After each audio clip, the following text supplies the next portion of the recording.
ప్రేమిస్తే ప్రాణమిస్తా, ఇంకొకటి వైపు చూస్తే గొంతు కోస్తా. అరే ఆటో వాళ్ళకి ఈ కొటేషన్ చెప్పండి రా, బాగున్నట్టుంది. ప్రేమిస్తే ప్రాణమిస్తా, ఇంకొకటి వైపు చూస్తే గొంతు కోస్తా. అంతకుముందు ఆటోల మీద రాసేవాళ్ళు, ప్రేమిస్తే ప్రాణమిస్తా, కాదంటే కాల రాస్తా. చూసారా, ప్రేమించే వాళ్ళారా, పిజ్జాలు బర్గర్లు తెచ్చుకొని తింటున్న పిల్లలారా, వాడు ఆర్డర్ పెడతాడు, వాడు ఇంట్లో ఉండి నీకు, నువ్వు తింటుంటావు.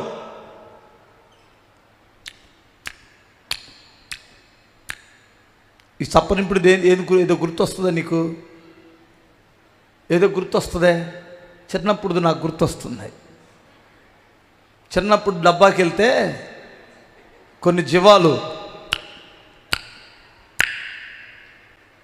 అని తింటూ ఉంటాయి. అది తిన్నట్టు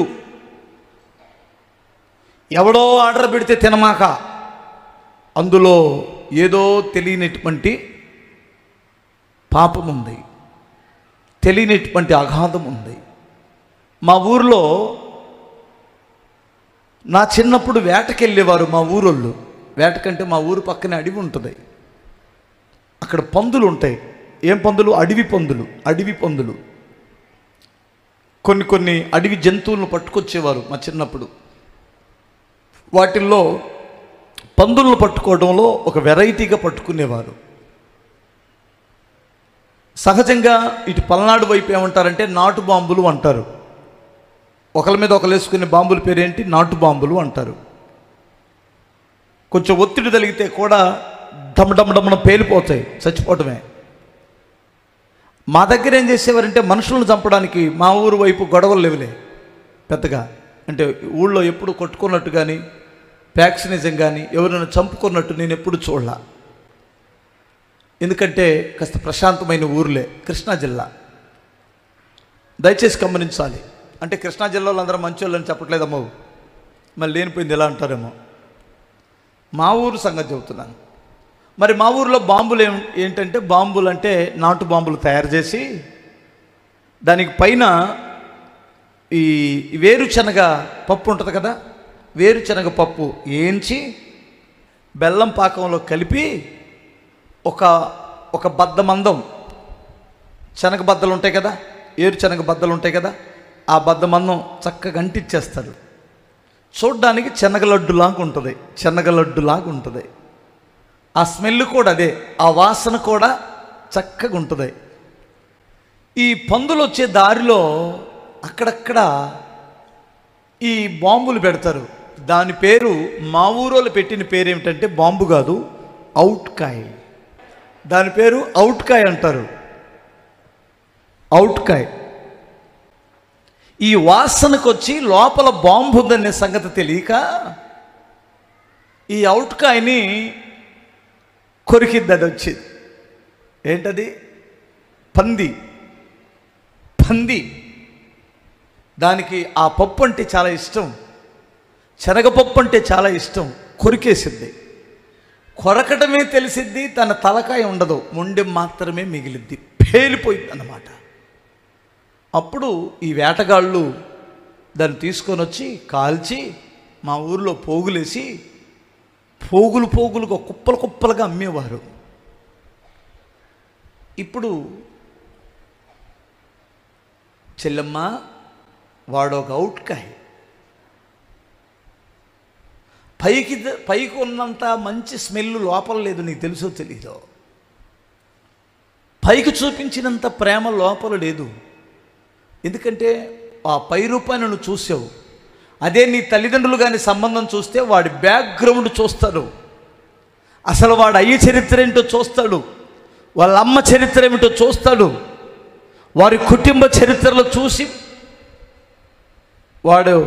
వాడి పరిస్థితి ఏంటి, వాడు రేపు పొద్దున్న నీకు భోజనం పెట్టగలిగిన కెపాసిటీ ఉందా, నీకు పుట్టబోయే పిల్లలని వాడు పోషించి సంరక్షించగలిగిన సత్తా ఆ వెనక బ్యాక్గ్రౌండ్ చూసిస్తారు.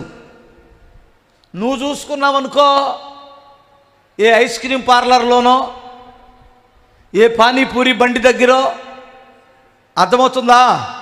ఏ కాలేజీకి వెళ్ళి నువ్వు కాలేజీ నుంచి బయటకు వస్తున్నప్పుడు వాడు హీరోలాగా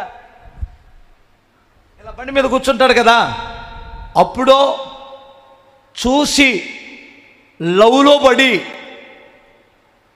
బండెక్కి వెళ్ళావనుకో, ఒక రోజున ఢాముని పేలిద్ది, నీ తలకాయ కనపడదు. అంటే పిచ్చెక్కిద్ది నీకు. తమ్ముడు, నువ్వు ప్రేమించిన పిల్ల పెద్ద ఉట్కాయ. ఆడెవడో ఒక మంచి పాట రాశాడు, చెవితే ఈయనను స్వామి చడంగా చూడాలే అని.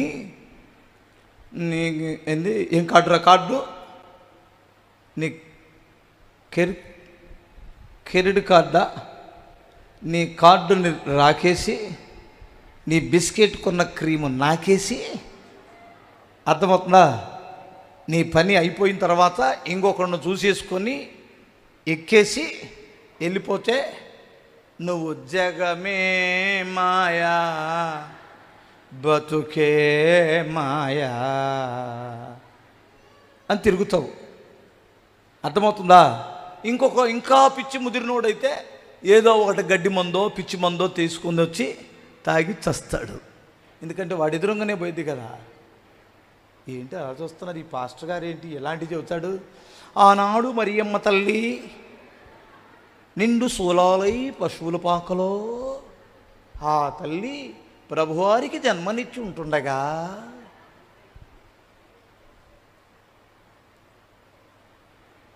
ఇలాంటివి బాగుంటాయి కదా. బాగోలేదని నేను చెప్పను. జరుగుతున్న పరిస్థితికి మీకు బుద్ధి చెప్పువాడు ఎవడు? మీ జ్ఞానాన్ని నేర్పించేవాడు ఎవడు? ఎవడికేం పట్టింది? నీ ఇంటి పక్కన వాడు చెబుతాడా? నువ్వు బండి మీద అక్కడ దిగితే వాడికేం పట్టింది? చూసి గుసగుసలాడతాడు, చూసి 4 కొంపలకు చెబుతారు, నీ సిగ్గు తీస్తారు, నీ పరువు తీస్తారు, నీకు సంబంధాలు రాకుండా చెడగొడతారు వాళ్ళే. అర్థమవుతుందా? ఇది తిరుగుబోద్ది.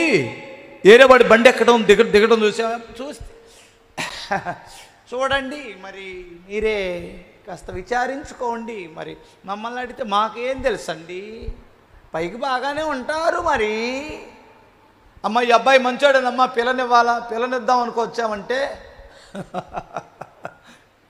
ఈ రోజుల్లో పిల్లలు మంచోళ్ళే, ఏముందులేండి, పరవాలా అంటే పాడయ్యాడని అర్థం. అర్థమవుతుందా? ఆ తర్వాత కాస్త మీ ఫోన్ నెంబర్ ఇస్తారా అని తీసుకున్నారనుకో, ఫోన్ నెంబర్ ఇచ్చి ఉన్నాయి లేని మొత్తం చెబుతారు, తిక్క కుదిరిద్ది, నీ బ్రతుకు బస్ స్టాండే.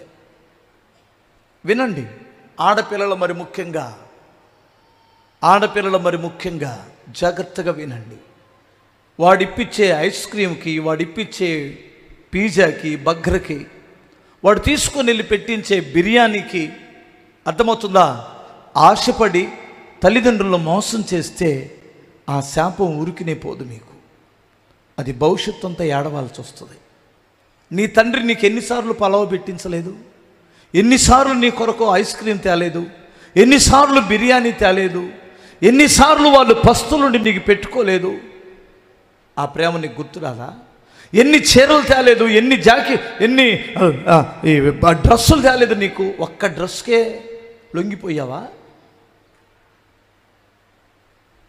ఒకసారి మీరు ఆలోచించండి. ఒక్క డ్రెస్సు, అదే నా జీవితం? ఒక చిన్న హెల్ప్కి ఆడు దేవుడా? ఎందుకు మోసపోతున్నావు? అసలు మీ అమ్మ నీకు ఎంత హెల్ప్ చేసింది? ఎప్పుడైనా గుర్తుందా? నీ రహస్య బాధలలో ఎన్నిసార్లు పాల్గొన్నది మీ అమ్మ? కొన్ని బంధకాలలో ఉన్నప్పుడు దేవుడు ఎన్నిసార్లు నీకు ఆలోచన ఇచ్చింది? ఎన్ని గుర్తు రావంటారా నీకు?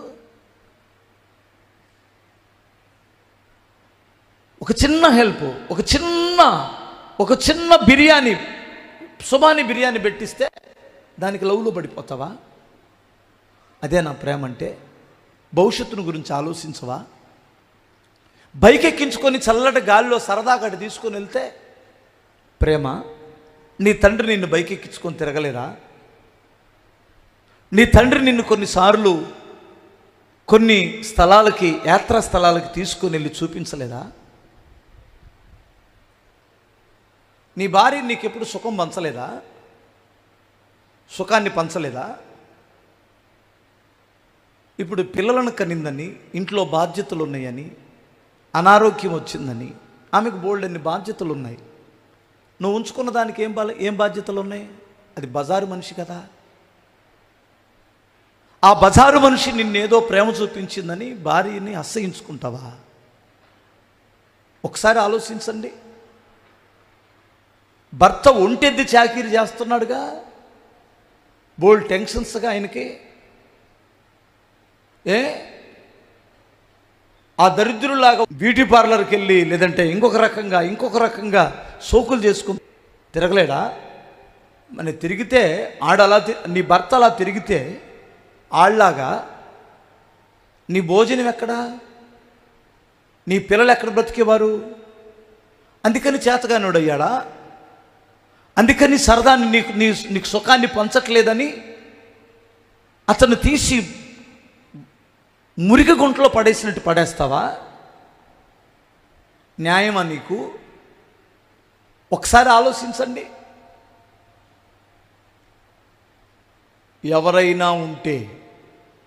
ఎవరైనా నీచమైనటువంటి సాతాను యొక్క ఉరిలో పడిపోతే, పడే స్థితిలో ఉంటే వారి కొరకు చెబుతున్నాను నేను ఈ మాటలు.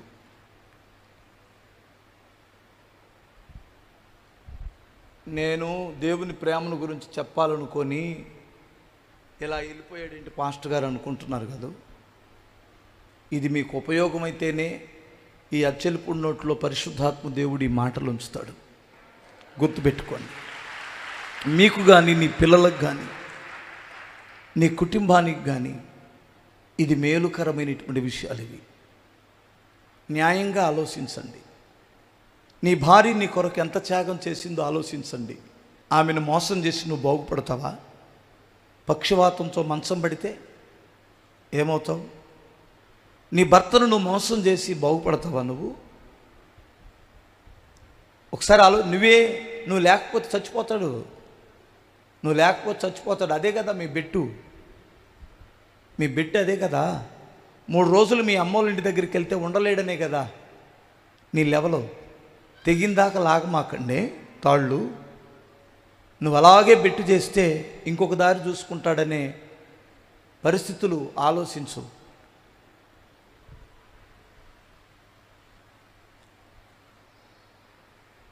పోలీస్ స్టేషన్లో జరగని కార్యాలు మందిరంలో జరుగుతున్నాయి. పోలీస్ స్టేషన్లో వాళ్ళ వల్ల కాంటల్లా కొంతమందిని సమాధానపరచడం, కొంతమందిని మార్చడం, తన్ని లోపలేయడం తప్ప, తన్ని కేసు బుక్ చేసి రిమాండ్కి పంపించడం తప్ప కొన్ని సంఘాలలో దేవుని దాసుల ద్వారా అనేక కుటుంబాలు దేవుడు కడుతున్నాడు.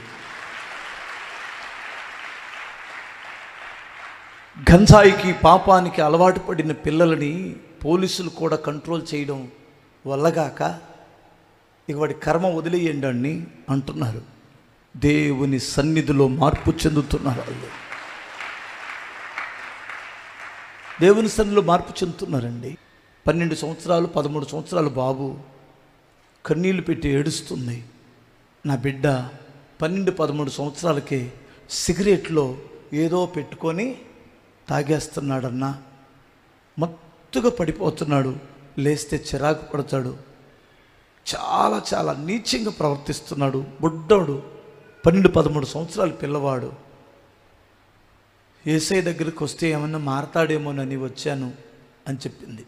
నేను చెప్పాను, అమ్మా వాడి ఇంటి దగ్గర ఉండే మారతాడో మారడో నాకు తెలియదు, కానీ వాడు కానీ చర్చికి వచ్చి ఈ మెడిసిన్ వాడితే, ఏ మెడిసిను? వాక్యమనే మెడిసిన్ కానీ వాడు మింగగలిగితే వాళ్ళు గొప్ప మార్పు వస్తుంది. స్తోత్రం చెప్పాలి. ఈ మందు వాడకపోతే నేను చెప్పలేను, కానీ ఈ మందులో శక్తి ఉంది. ఈ మందు వ్యాధులు బాగు చేయడమే కాదు, దేవుని మాట వ్యాధులు బాగు చేయడమే కాదు, హృదయాలను బాగు చేస్తుంది. హృదయాలను బాగు చేస్తుంది. అది ఆయన ప్రేమ. దేవుడు లోకమును ఎంతో ప్రేమించాడు.